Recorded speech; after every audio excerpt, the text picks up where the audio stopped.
Ils sont là, les présumés auteurs des actes de violence qui ont traumatisé les Port-Gentillet ces derniers jours, et particulièrement dans la nuit du 23 août. Armés de haches, de machettes, de couteaux, de bouteilles cassées et autres armes blanches, ils ont vandalisé des commerces, violenté et braqué de paisibles citoyens dans les quartiers Salsa, Santa Barbara, quartier chic, Omboué Central, Sindara et bien d'autres, non sans les dépouiller de leurs biens. Avec diligence et dextérité, le dispositif des forces de police nationale, déterminé à rétablir l'ordre public troublé par ces jeunes désœuvrés, s'est déployé dans la ville avec l'appui du parquet de la République.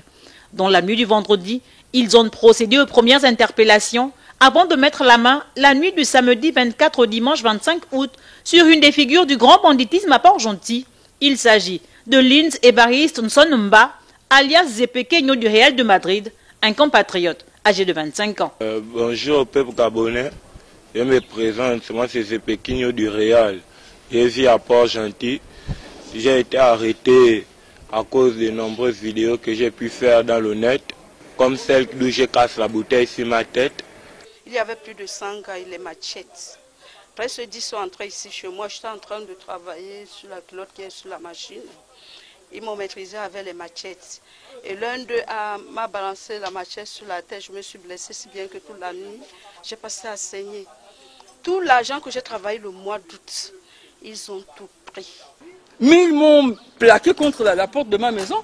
Et ils étaient une foule, une marée noire. Ils sont habillés en cagoule, armés de machettes. Ils m'ont suivi dedans là-bas, à l'intérieur du bar. Deux sont venus avec les machettes pour essayer de me prendre le téléphone. J'ai refusé, mais ils ont insisté.